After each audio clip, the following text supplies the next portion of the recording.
Mesdames et messieurs, bonsoir. Merci de votre fidélité. L'Assemblée nationale a adopté la loi de finances pour la gestion 2023. Sur les 3 000 milliards de francs CFA autorisés par les députés, plus de 1 000 milliards de francs CFA sont prévus pour les questions sociales avec une perspective de croissance économique de 6,5%.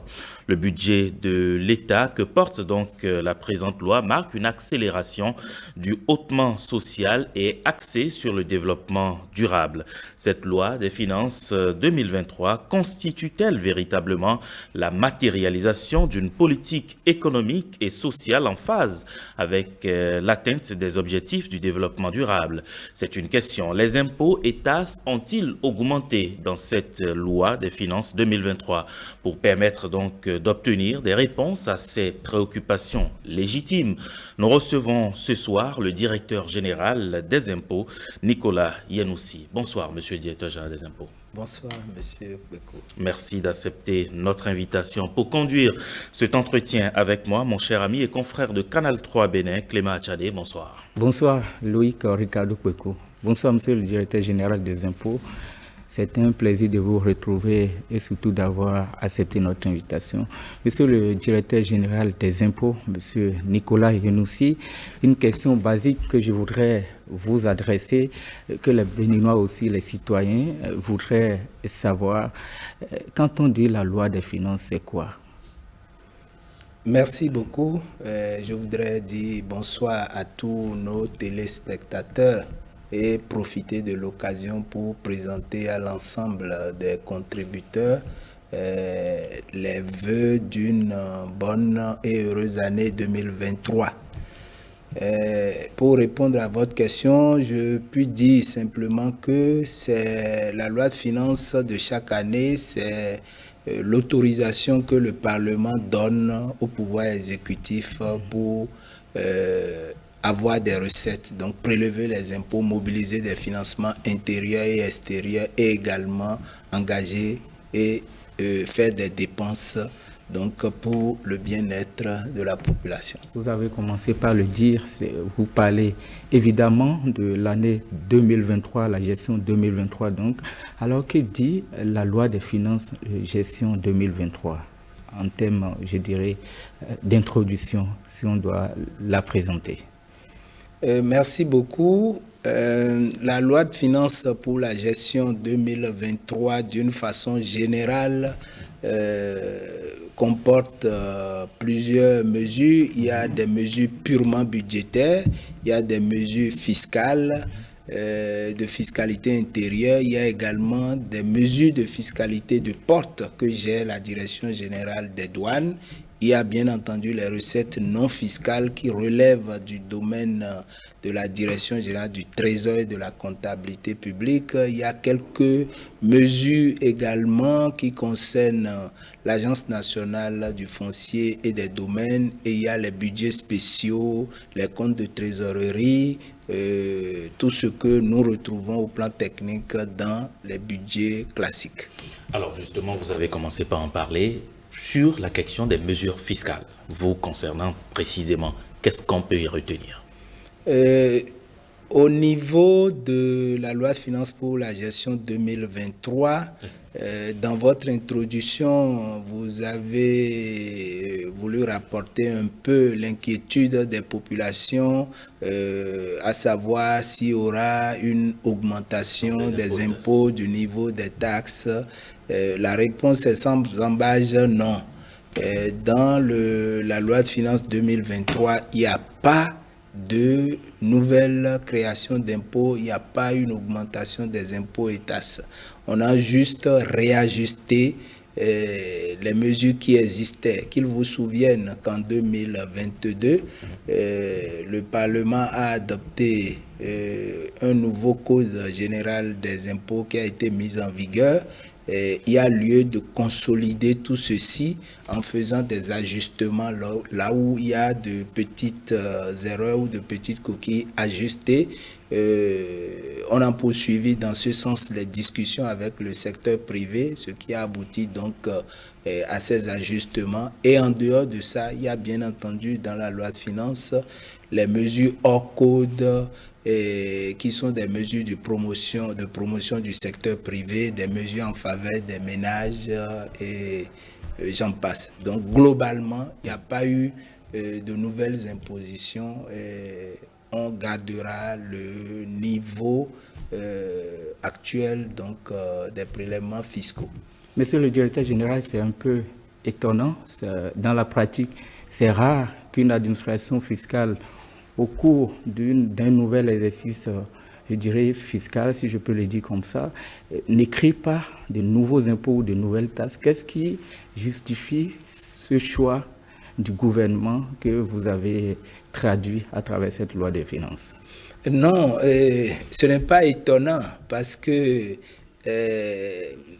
depuis 2016, le ministère de l'économie et des finances a commencé par dérouler sa feuille de route sur la politique fiscale et je crois que les ajustements nécessaires qu'il fallait faire ont été faits, surtout avec le nouveau Code général des impôts. Aujourd'hui, nous sommes à la phase de la stabilisation donc de tout le système et si d'une année à l'autre les recettes connaissent une augmentation alors que on n'a pas eu droit à de nouveaux impôts. Plutôt à l'élargissement de l'assiette fiscale. Voilà, donc l'objectif peut être bien atteint par l'élargissement de l'assiette fiscale, par le renforcement des mesures administratives. Par exemple, lorsque nous avons eu à faire des réformes qui ont permis d'exiger ou de demander aux entreprises de délivrer des factures normalisées aux clients, de payer les impôts en ligne, toutes ces mesures qui n'entraînent pas une augmentation de l'impôt, du taux de l'impôt ou la création de nouveaux impôts permettent et permettront également de mobiliser davantage de recettes. Alors, vous avez parlé du CGI, le nouveau Code général des impôts. Certains commerçants ont critiqué notamment la taxation des TPE. Je veux parler des très petites entreprises. Véritablement, dans la loi de finances gestion 2023, qu'est-ce qui a été fait pour corriger cela? C'est vrai qu'à l'avènement du nouveau code au niveau des micro et petites entreprises, le réaménagement qui a été fait pour sortir les sociétés, les personnes morales du champ de la taxe professionnelle synthétique vers l'impôt sur les sociétés a entraîné quelques difficultés pour certaines entreprises et les rencontres avec le secteur privé ont permis d'approfondir les échanges et dans la loi de finances, l'impôt minimum des sociétés qui faisait donc l'objet de ces critiques est passé de 500 000 à 250 000, ce qui réjouit bien entendu ces entrepreneurs. En dehors de cela, il y a beaucoup d'autres mesures. Il y a des mesures au profit du secteur privé qui sont reconduites. Il y a par exemple que depuis l'année dernière, les entreprises qui sont les très petites, les moyennes et les micro-entreprises peuvent procéder à des importations d'équipements et de matériel dans le cas de l'installation de leur unité de production ou dans le cas d'installation d'unités artisanales. Et lorsque ces importations d'équipements sont faites, c'est en exonération de droits de douane et de la TVA. Donc il suffit dans ce cadre-là d'introduire une demande au niveau de la pièce et le comité des investissements étudie. On autorise donc l'entrepreneur à bénéficier des exonérations, droits de douane et de la TVA pour ces équipements. Ça, c'est très important. Ok. Et quelles sont les autres mesures qui ont été prises à l'endroit, notamment du secteur privé? Il y a également une mesure qui concerne la promotion du tourisme, la promotion donc de l'industrie créative. À savoir que aujourd'hui, l'État a fait le pas en faisant bien entendu la promotion donc du tourisme, en faisant au niveau du programme d'action du gouvernement un gros plan sur les circuits touristiques, le développement donc de l'art, etc. Et dans ce cadre, les entreprises peuvent soutenir ces initiatives sans craindre de payer plus d'impôts. Donc, le champ de la déduction fiscale est élargi de sorte que les entreprises qui souhaitent faire des investissements ou engager des dépenses dans le secteur de la promotion du tourisme, de l'artisanat ou de l'industrie créative peuvent bien le faire avec un plafond de déduction allant jusqu'à 25 millions de francs CFA. Donc ça, c'est une bonne mesure au profit des entreprises. Il y a également des exonérations sur les droits de douane et de la TVA pour les stations-service, les mini-stations-service. Il y a également les exonérations sur les autobus, les autocars neufs acquis pour le transport en commun, qui sont donc des mesures qui ont été reconduites. Alors, avec ces innovations, est-ce que vous ne créez pas, je dirais, de nouvelles niches fiscales?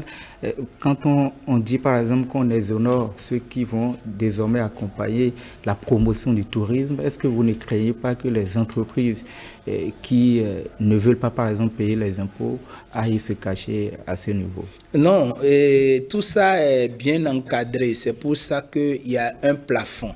Et en dehors de ça, pour que vous puissiez bénéficier de la déduction fiscale, c'est que vous êtes une entreprise régulière qui déposez les comptes d'exploitation.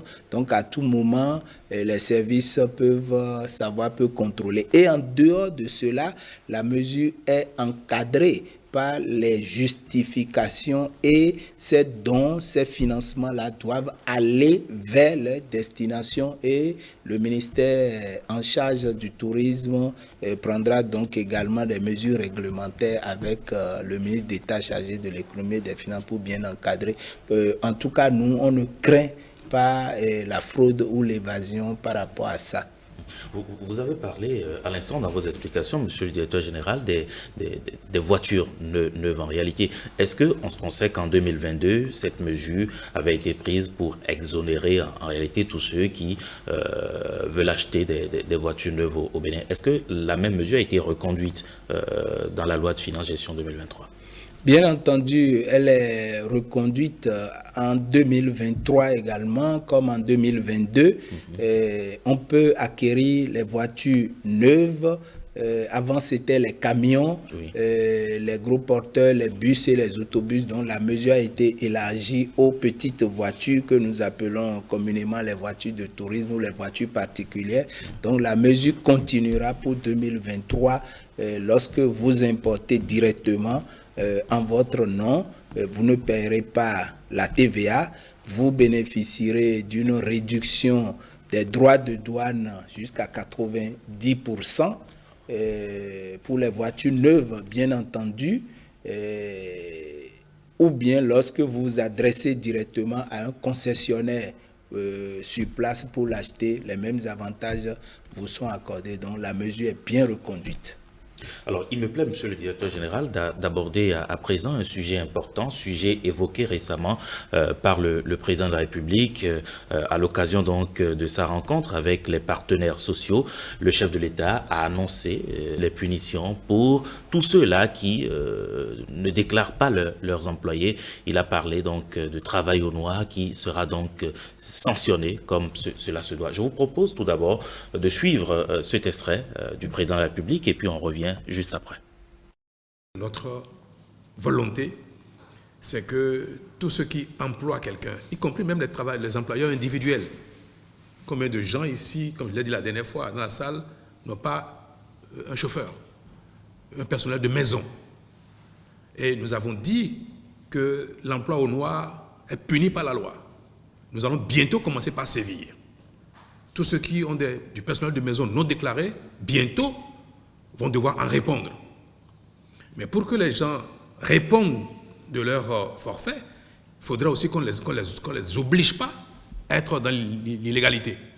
Donc, quel est le niveau de salaire minimum qu'on peut fixer au Bénin pour que ces employeurs concernés, les employeurs individuels, les artisans et consorts, soient capables de payer ce salaire-là? Les 52 000 qui ont été fixés, plus l'assurance maladie, beaucoup ont dit que ce n'est pas à leur portée. de ce qui nous est revenu. Aujourd'hui, beaucoup de gens payent leurs employés de maison à 30 000, 35 000, 40 000, leurs chauffeurs à ce niveau de prix-là, et disent qu'ils ne peuvent pas payer 52 000, voire 56 000 pour leur personnel si jamais cette mesure était prise. Et nous sommes confrontés à cela. Est-ce qu'il faut que nous arrêtions donc ces 52 000, sachant bien qu'un grand nombre d'employeurs, notamment les pays dont je viens de parler, qui constituent le plus gros du tissu économique. Ceux qui tiennent les restaurants, qui tiennent les bars, ceux qui sont concernés, qui ont les serveurs, le barman doit être payé au SMIC. Vous avez vu, quand nous avons voulu intervenir pour soutenir les acteurs économiques à cause de Covid, nous avons pris les travailleurs déclarés par ces PME-là, ces artisans. Celui qui emploie 4 personnes et qui n'a déclaré qu'un seul, les soutiens qu'on a apportés à ces acteurs-là, on les a basés sur le personnel formellement déclaré. Avant bientôt de passer aux sanctions sur le personnel non déclaré. Alors, est-ce que, je vous retourne la question, est-ce que vous, personnellement qui êtes concerné, qui avez peut-être des employeurs de maison, combien vous êtes prêts à payer? L'État n'est pas concerné, hein? L'État ne paye personne au SMIC. Avec ces augmentations, en plus, vous voyez, nous sommes très loin. Les gros employeurs sont très loin. Mais les Béninois ordinaires, qui ont des problèmes de pouvoir d'achat, mais qui quand même veulent bien partager leur salaire avec d'autres employés pour s'occuper de leurs enfants quand ils sont au travail. Nous devrons penser à eux et savoir quel salaire minimum ils sont capables de payer. La dernière fois, j'ai posé la question, M. Chadaré, savoir combien vous payez à votre chauffeur, comment vous êtes disposé à le payer désormais. Vous payez 50 000. Alors, êtes-vous prêt à passer à 70 000? C'est ça le problème, M. Kassa. Combien vous payez à votre employeur de maison, la dame qui s'occupe de vos enfants? Vous n'en avez plus au bas âge, mais vous assurez que vous avez un employé à la maison. Combien vous êtes prêt à le payer? Combien vous le payez aujourd'hui? En fait, la question, ce n'est pas l'État, c'est vous. La réponse, ce n'est pas nous, c'est vous la réponse. Nous devons statuer pour le pays entier. Statuer notamment pour ceux qui ne sont pas dans la salle. Statuer pour eux. Ce n'est pas une question de syndicalisme tout court, parce que ça fait bien devant la télévision de dire il faut qu'on paye tout le monde à 60 000, 100 000, 200 000 CFA. C'est bien de le dire, mais c'est qui? Vous parlez pour qui? En tout cas, ce n'est pas l'État, comme je viens de vous dire. Donc je voudrais que, en toute responsabilité, que nous prenions des décisions qui ont du sens, qui sont applicables, et qu'on ne demande pas à quelqu'un qui gagne 100 000 francs CFA de payer 60 000 francs, plus de la base de son salaire, pour le site personnel dont il a besoin quand il va au boulot, gagner 100 000, quelqu'un s'occuper de ses bébés et de ses enfants à la maison. Parce que nous aurons choisi de pousser les gens dans l'illégalité. Parce qu'ils ne paieront pas. Le niveau que l'on a mis, qui est 52 000, c'est peu, très peu pour les concernés. Ceux qui touchent 52 000 aujourd'hui vivent à 52 000, c'est peu. C'est pas suffisant pour faire face à ces besoins. Mais ceux qui vont payer ça, eux non plus, ils n'ont pas de quoi payer. Ayant augmenté les salaires des agents publics d'un petit peu, le secteur privé devant le faire également, nous disons, tout le monde un peu. Donc il faut augmenter aussi un petit peu le SPIC, et la dernière fois nous avions arrêté cela à 52 000, voire 56 000. Je pense que c'est un bon arbitrage responsable de notre part, à nous tous ici, sachant que nous décidons pour le grand nombre et qui malheureusement n'est pas ici représenté. L'État va bientôt sévir, a prévenu le président de la République donc devant les partenaires sociaux. Il n'y aura plus d'emploi au noir, le chef de l'État l'a dit. Monsieur le directeur général des impôts, dites-nous de façon concrète, précise, est-ce que la loi de finances, gestion 2023, a prévu quelque chose par rapport à ce projet du président de la République? Oui, merci beaucoup. Je crois que c'est une interpellation de nous tous. Nous utilisons des gens de maison à divers niveaux qui ne sont souvent pas déclarés. Et ces personnes travaillent pendant plusieurs années et pendant leur vieux jour, ils ne sont pas capables d'acheter une boîte de médicaments peut-être qui coûte 2000 francs pour les soins d'hypertension ou de diabète.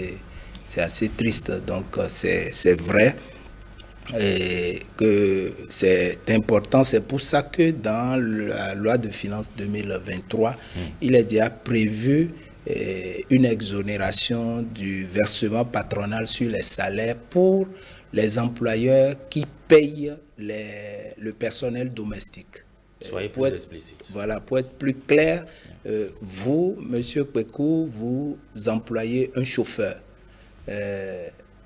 Selon la loi en vigueur jusque-là, sur la rémunération que vous versez à votre chauffeur, employé de maison, vous paierez un impôt qui est le versement patronal sur les salaires dont le taux est de 4%. Donc 4% de la masse salariale que vous payez. Donc dans la loi de finances 2023, il est accordé une exonération totale de ce versement patronal sur salaire de cette cotisation de l'employeur pour permettre aux employeurs d'avoir la possibilité de payer assez facilement leurs gens de maison sans craindre une nouvelle charge fiscale. Et donc ça, c'est déjà un pas. C'est ce qui est prévu dans la loi. Mais en dehors de la loi, il y a plusieurs autres mesures réglementaires qui sont prévues et sur lesquelles le ministère de l'économie et des finances travaille, de même que la Caisse nationale de sécurité sociale. Donc, toutes ces mesures seront mises en place certainement au cours de l'année 2023 pour que les mesures administratives, réglementaires, légales, pour accompagner et inciter les employeurs à déclarer ces personnes-là puissent être vraiment en place pour que le projet prenne véritablement corps. Alors, si on vous comprend très bien, monsieur le directeur général des impôts, en quelque sorte, ce projet ne vient pas augmenter l'impôt sur salaire au niveau des employeurs. Non, ça ne vient pas augmenter. Vous payerez désormais votre agent de maison, votre personnel domestique, sans crainte de payer vous-même une nouvelle imposition.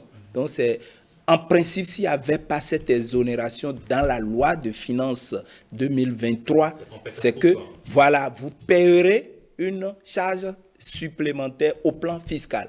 Donc, l'État nous évite à nous tous donc cette charge supplémentaire. Maintenant, il y aura d'autres mesures réglementaires côté Caisse nationale de sécurité sociale pour vraiment permettre la mise en route du projet. Je crois que c'est un projet très important pour nous tous, parce qu'on a des parents, on a des frères et des sœurs qui sont dans cette situation, et qui travaillent dans les bars, qui sont des chauffeurs ou qui sont des domestiques, des cuisiniers, des blanchisseurs, etc.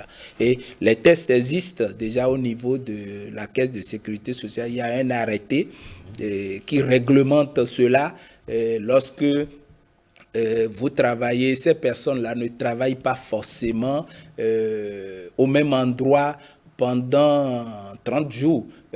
Si c'est un jardinier, il peut faire 2 heures chez monsieur A, il fait 1 heure chez monsieur B et 4 heures chez monsieur C. Tout ça est prévu déjà par un arrêté du ministère de la fonction publique, et des équipes de la DGI et de la CNSS travaillent déjà pour voir quel est l'accompagnement technique nécessaire qui permette aux travailleurs domestiques de savoir déjà que le prélèvement pour la cotisation sociale, par exemple, qu'effectue son employeur pour normalement le compte de la Caisse de sécurité sociale est reversé. Parce qu'il y a également ça, il y a des employeurs qui prélèvent les cotisations sociales sur leurs salariés, mais ne reversent pas. Donc, un système transparent qui fait que lorsqu'il a travaillé chez M. A et il a perçu un minimum, Il sait lorsqu'il est payé automatiquement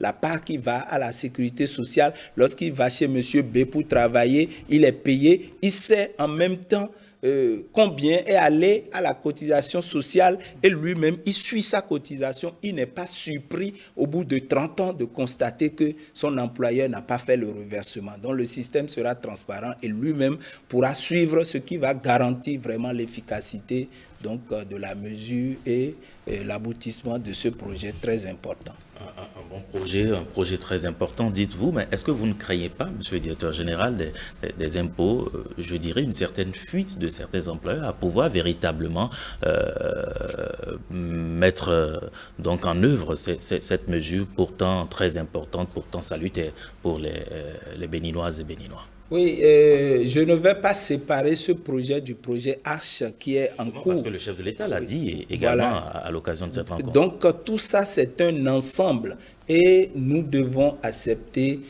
que lorsque nous employons des gens, que le minimum leur soit versé et que eux-mêmes puissent garantir leur vieux jour. C'est assez triste de voir que quelqu'un qui a travaillé pendant des années ne soit pas capable après d'acheter une boîte de paracétamol. C'est assez difficile. Donc, ce que vous dites est vrai et tout ça sera pris en compte par le comité technique qui travaille sur le projet et ça va être bien discuté avec tous les acteurs sociaux pour que ça soit véritablement quelque chose qui aide les couches les plus défavorisées. Mais à quand la mise en œuvre au niveau fiscal de cette mesure-là d'exonération? Dès la promulgation de la loi par le chef de l'État, d'office, la mesure est mise en vigueur et avec la rigueur qu'il y a dans la gouvernance, les lois de finances sont promulguées avant le 1er janvier. Donc, dès le 2 janvier, la mesure entre en vigueur et sera applicable. Alors, parlons toujours de fiscalité et d'emploi, plus que nous y sommes. Depuis la loi des finances de gestion 2021, vous avez exonéré les entreprises en ce qui concerne l'impôt sur salaire des stagiaires académiques. Est-ce que cette mesure est toujours d'actualité avec le nouveau Code général des impôts? Oui, cette mesure n'a pas été supprimée. Les stagiaires académiques bénéficient toujours d'exonération fiscale sur les rémunérations qui leur sont versées pendant le stage et la loi a bien défini la notion de stage académique et l'a encadré pour éviter des abus. La mesure est toujours en vigueur. Donc, ce n'est pas appliqué ou applicable au stage dit professionnel? Non, parce que vous savez ce qu'il y a pour que ça ne devienne pas une source d'évasion où certains employeurs pourraient utiliser de véritables salariés déguisés en stagiaires. La loi a vraiment encadré la mesure pour la limiter au stage académique. Monsieur le directeur général, concernant cette question, beaucoup de Béninois veulent aussi comprendre une préoccupation majeure au niveau de certaines entreprises où le paiement du salaire n'est pas encore domicilié dans une banque. Comment vous arrivez à contrôler, par exemple, je dirais, l'impôt sur salaire que ces dernières devaient verser à l'État? Et pour nous, ce n'est pas un problème majeur parce que les entreprises ont l'obligation en vertu de la loi de faire la retenue et de procéder au reversement. Au même moment, elles doivent déduire de leurs bénéfices les charges salariales qu'elles versent à leurs employés. Donc, le jeu de la déduction au niveau du bénéfice permet de savoir ce que l'entreprise a payé à ses salariés et de croiser les données pour savoir si tout a été déclaré ou s'il y a des retenues. En dehors de cela, depuis 2020, nous avons commencé une excellente expérience qui a déjà porté ses fruits. C'est la déclaration unique CNSS impôt sur les salaires. Donc, à travers la plateforme e-service de la Direction générale des impôts, vous payez en même temps, vous déclarez la cotisation sociale et la cotisation CNSS, ce qui permet vraiment d'ajuster donc les bases. Monsieur le directeur général des impôts, monsieur Nicolas Yanoussi, en parcourant cette loi de finances pour la gestion 2023, il y a un point particulier qui m'a intéressé. Il s'agit du secteur des jeux de hasard. Selon les informations, ce secteur serait sous-taxé. Qu'en est-il véritablement? Merci beaucoup. Non, je ne pense pas vraiment que les jeux de hasard sont sous-taxés dans notre pays. Depuis quelques années, le secteur des jeux de hasard contribue vraiment au budget national. C'est pour améliorer également cette contribution que nous avons dans la loi de finances 2023 introduit une mesure qui porte spécifiquement sur la taxation des jeux en ligne. C'est en fait que dans la législation qui existait jusque-là, on n'a pas distingué clairement les jeux en ligne des autres jeux de hasard. Donc, tout est imposé suivant la même règle, alors que les jeux en ligne se développent, ils ont des spécificités qui ne sont pas les mêmes que les autres jeux. Donc, on a travaillé plus spécialement sur les jeux en ligne pour déterminer la base et fixer un taux, avec un taux un peu plus élevé que les autres jeux.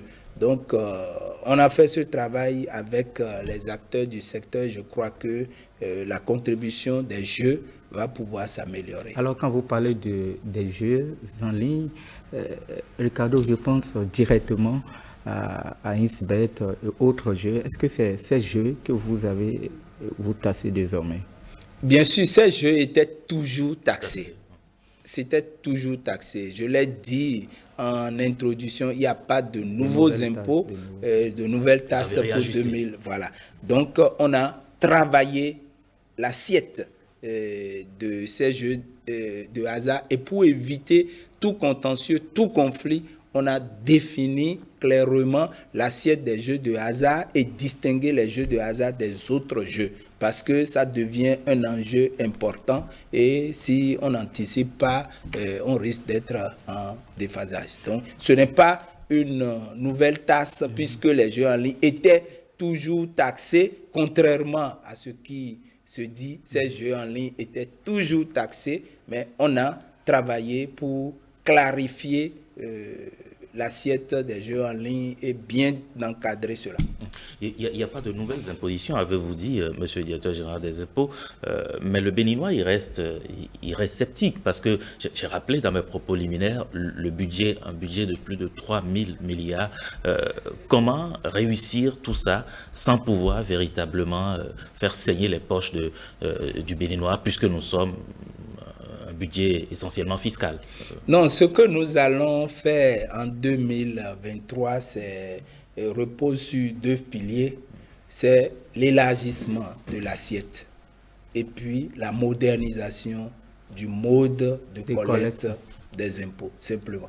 Pour les impôts fonciers, par exemple, en 2023, nous allons introduire le paiement par téléphonie mobile.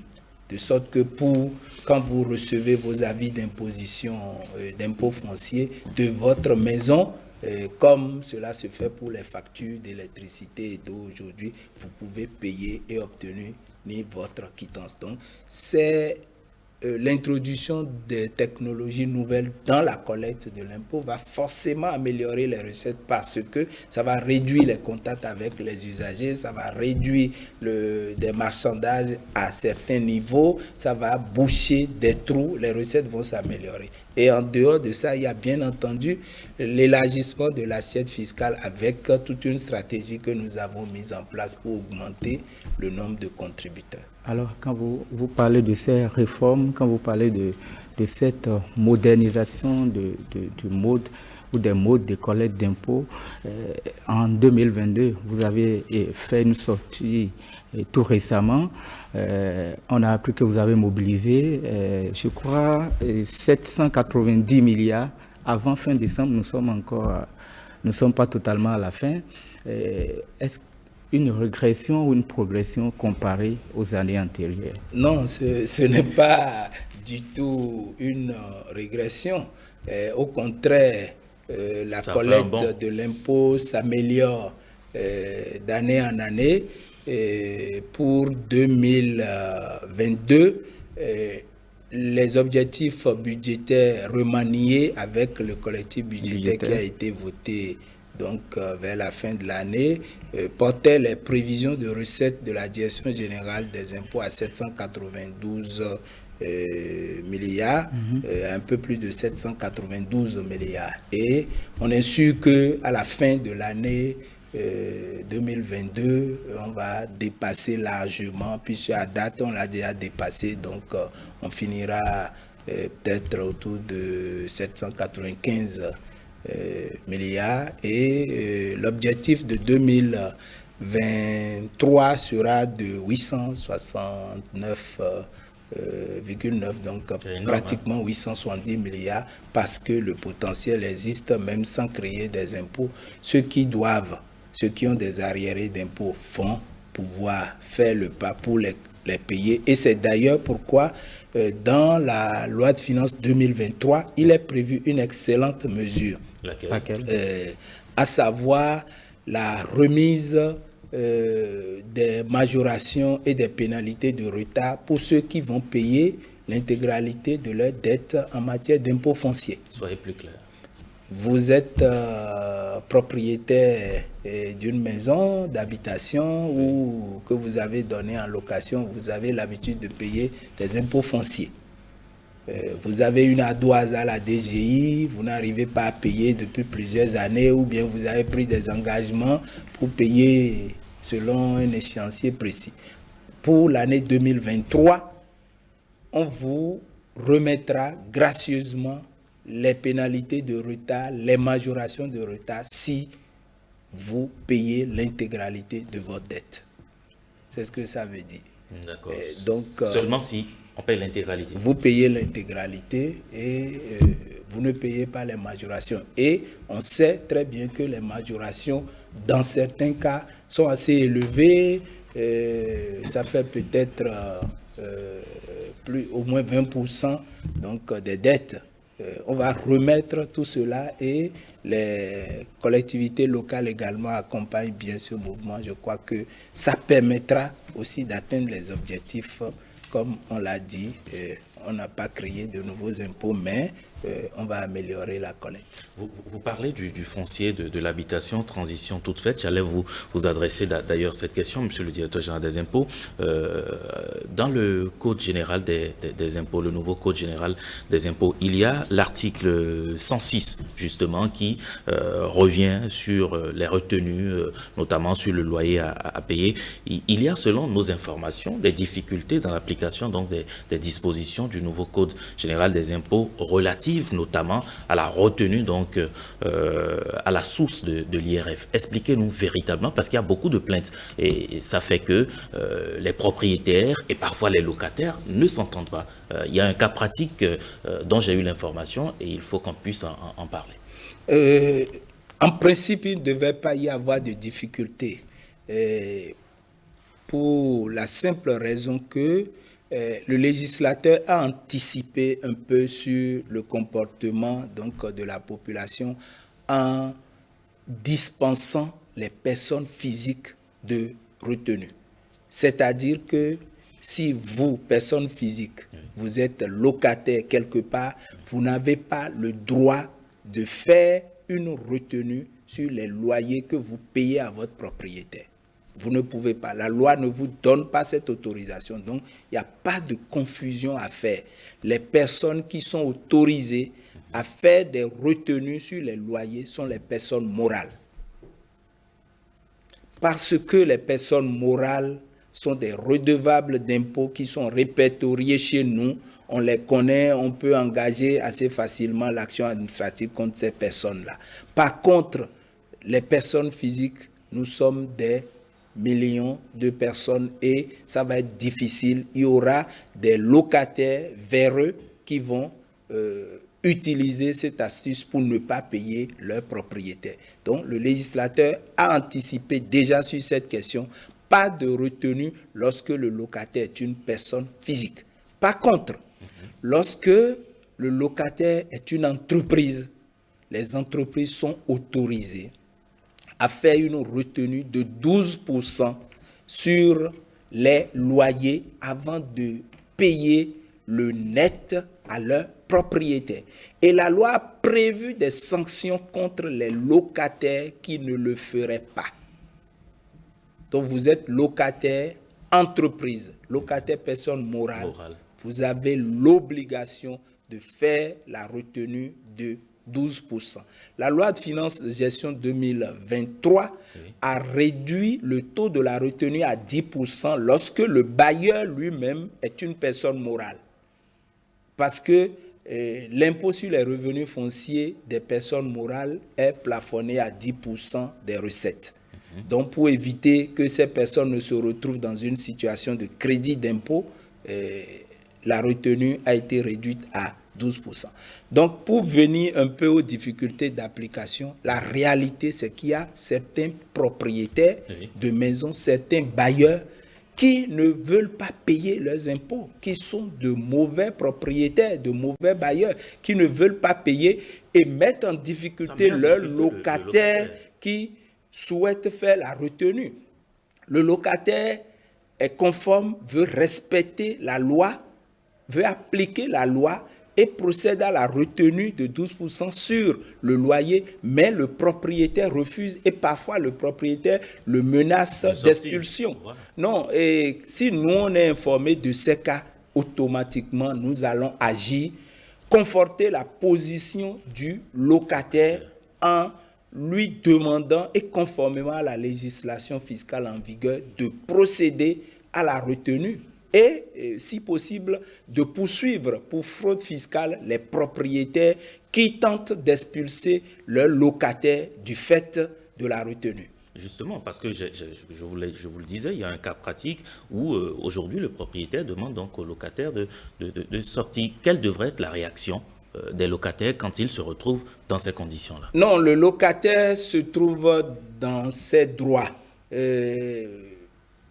Dans ces conditions-là, il doit pouvoir nous demander au centre des impôts le plus proche de réagir et nous, on va rentrer dans le jeu pour rétablir la loi. Ce n'est pas normal que des propriétaires encaissent des loyers et le peu qui représente 12% seulement du loyer annuel ne soit pas reversé à l'État. Dans d'autres pays, c'est plus que ça. Et dans notre pays, c'était 20% qui est ramené à 12%. Donc, moi, je ne comprends pas que des propriétaires puissent se comporter comme ça. En tout cas, si nous, on est informés, on va pouvoir rétablir la légalité. Et au plan juridique, le locataire est bien en droit d'assigner son propriétaire en justice, même s'il est en position de locataire, parce que lui ne demande qu'à appliquer la législation qui est en vigueur dans le pays. Donc c'est important et nous allons poursuivre la sensibilisation, l'information des propriétaires pour que la mesure soit bien comprise. Mais par rapport aux entreprises, comment se fait la retenue? Comment s'opère cette retenue? Lorsque l'entreprise procède à la retenue, elle a l'obligation de la reverser immédiatement à la DGI contre quittance. Donc c'est reversé. Le propriétaire utilise cette quittance-là pour réduire le montant de l'impôt que lui-même doit payer. Donc c'est un acompte simplement qu'on demande au propriétaire de payer. Et d'ailleurs, c'est plus facile pour les propriétaires lorsque votre locataire fait la retenue. Là, vraiment, le solde qu'il vous reverse, vous êtes tranquille, vous n'avez plus à faire face à d'autres impôts. Et ça devrait être compris par tout le monde. Alors, comment vous faites pour contrôler, pour vérifier si effectivement la retenue a été versée ou non à la Direction générale des impôts? Il y a deux choses. Premièrement, les entreprises doivent procéder au reversement spontané et les échéances, les délais de paiement existent. Et aujourd'hui, au niveau des grandes et les moyennes, on a des systèmes assez automatisés qui permettent à l'échéance de relancer les personnes qui ne sont pas venues payer. En dehors de ça, nous avons le contrôle fiscal qui permet au moment des contrôles des entreprises de vérifier tout ça et de faire des rappels d'impôts s'il en existe. D'accord, quand vous parlez de toutes ces réformes, ça sonne bien, ça frappe à l'œil. Monsieur le directeur général des impôts, Ricardo, le disait, un budget de plus de 3033 milliards de francs CFA pour l'exercice de 2023. En termes de perspective pour le compte de ce budget, combien la direction générale des impôts entend-elle mobiliser? Le budget a prévu 868,9 milliards pour la direction générale des impôts, qui est la première régie financière aujourd'hui. Et comme je vous l'ai dit, avec l'élargissement de l'assiette fiscale, avec les mesures de modernisation de l'administration, la communication, la sensibilisation, nous pouvons donc atteindre cet objectif. Je voudrais dire, contrairement à ce qu'on pense, que le contrôle fiscal n'apporte que moins de 5% des recettes fiscales. C'est les paiements spontanés qui constituent la majorité des recettes que nous faisons. Donc, c'est une manière de dire que la sensibilisation, la communication est en train de prendre le pas. Et comme je l'ai déjà dit, la contrepartie, qu'on le veuille ou non, de l'impôt, c'est les réalisations des infrastructures, c'est l'eau potable aux populations, c'est le développement des cantines scolaires dans les écoles, c'est l'amélioration du plateau technique au niveau des centres de santé. Tout ça, lorsque le citoyen constate cela, de plus en plus, on accepte l'impôt, on digère l'impôt, on adhère et on paye spontanément. Est-ce que vous ne trouvez pas, vous ne pensez pas à un moyen de féliciter publiquement des entreprises qui donnent de bons exemples? Merci beaucoup, c'est une excellente idée. En 2018, nous avons organisé la Journée nationale du contribuable et nous avons primé les meilleurs contributeurs. Nous entendons rééditer cette expérience en affinant davantage les critères. Pour moi, le critère le plus important, ce n'est pas la TVA que les entreprises reversent à l'État, parce que la TVA, c'est juste que vous avez collecté des impôts auprès des populations et vous avez l'obligation de la reverser. La meilleure contribution de l'entreprise, c'est son impôt sur les bénéfices. Donc, les critères seront affinés. Donc, quand beaucoup des entreprises disent il est parfois énorme, monsieur le directeur général. Je suis premier contributeur, je suis deuxième contributeur. Pour avoir versé la TVA. Voilà, pour avoir versé la TVA, c'est le mauvais critère. Le meilleur, c'est l'impôt sur les bénéfices, c'est-à-dire la valeur que cette entreprise a effectivement ajoutée à la production nationale. C'est ça le bénéfice. Et c'est le prélèvement sur ce bénéfice qui constitue la contribution de l'entreprise et non la TVA qui a été collectée auprès des Sauf que cet impôt, il est parfois énorme. Non, il est énorme, c'est par rapport à quoi? Donc moi, pour mesurer, je vais faire la comparaison par rapport à la sous-région. Et nous sommes dans l'UEMOA où nous avons harmonisé la fiscalité dans les pays de l'UEMOA et l'ensemble de ces taux sont encadrés donc par la réglementation communautaire. Vous voulez dire que vous respectez, par exemple, la question de la pression fiscale qui revient toujours et que vous êtes dans les normes? Oui, non, par rapport à la réglementation dont je parlais tout à l'heure, nous restons dans les normes. Mais par rapport au taux de pression fiscale, qui est la contribution du citoyen par rapport au produit intérieur brut, nous sommes encore en dessous, largement en dessous du seuil de 20% que nous devons atteindre au niveau de la communauté. C'est dire que nous avons un potentiel fiscal important que nous n'arrivons pas à cerner totalement. Monsieur Nicolas Yanoussi, on a encore quelques minutes au cours de cet entretien. Je voudrais qu'on aborde à présent la question de la fiscalité des multinationales. Par rapport à cela, qu'est-ce qui est prévu? Quelle est la stratégie véritablement que vous mettez en place et que prévoit la loi de finances gestion 2023 par rapport à ça? Sur la fiscalité internationale, ou plus précisément, comme vous le dites, la fiscalité applicable aux multinationales, nous pensons que les multinationales qui arrivent au Bénin opérer doivent améliorer leur contribution. C'est pour ça que notre stratégie a été d'avancer progressivement et de mettre en place dans le Code général des impôts des mesures législatives anti-abus. Anti-abus, c'est-à-dire que dans la mesure où c'est des entreprises de grande taille qui ont des ramifications un peu partout dans le monde, elles ont des méthodes d'optimisation de l'assiette pour délocaliser ou défiscaliser les revenus qui sont réalisés dans les pays pauvres. Donc, nous déroulons un agenda par rapport à ça, et ce que nous avons fait en 2016 déjà, le Bénin a adhéré à l'initiative que nous appelons le BEPS, qui est un acronyme anglais, mais en français, ça signifie simplement l'initiative de lutte contre le phénomène de l'érosion de l'assiette fiscale. Et donc, on a renforcé la législation par des règles concernant les prix de transfert, c'est-à-dire que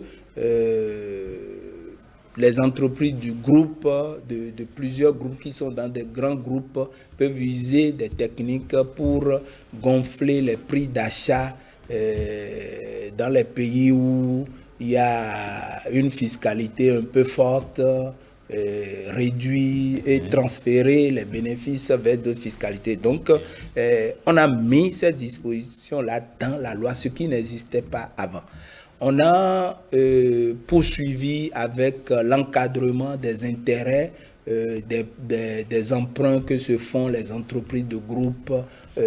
On a mis en place beaucoup de dispositifs pour contrer un peu l'érosion agressive un peu de l'assiette fiscale par les multinationales. Et récemment, donc dans la loi de finances 2023, nous avons renforcé la retenue sur les prestataires étrangers, c'est-à-dire que ces multinationales peuvent faire des paiements sous forme de frais d'assistance technique ou autres prestations de services à des entreprises de leur groupe à l'étranger. Donc on a renforcé le dispositif qui permet donc de taxer ces frais-là en nous alignant sur le niveau des pays de la sous-région. Et en dehors de cela, nous pensons que nous devons améliorer les conventions fiscales sur la non-double imposition qui existe entre le Bénin et d'autres pays, et nous y travaillons. Nous bénéficions de l'appui technique du Fonds monétaire international par rapport à ça. Je crois que sur la fiscalité internationale, on a de très bonnes perspectives. C'est ainsi que 2022, nous avons également prévu dans le Code général des impôts la taxation débuter la taxation de l'économie numérique. Donc on est en train de mettre en place les outils. Nous avons tout au long du mois de novembre et également au début de ce mois de décembre travaillé en ligne avec les GAFAM, les grands groupes de l'économie numérique, et Google, Apple, Amazon et j'en passe, pour que Facebook également, pour que les transactions en provenance du Bénin puissent être imposées déjà. On commencera par la TVA et la loi existe déjà, donc c'est les modalités pratiques.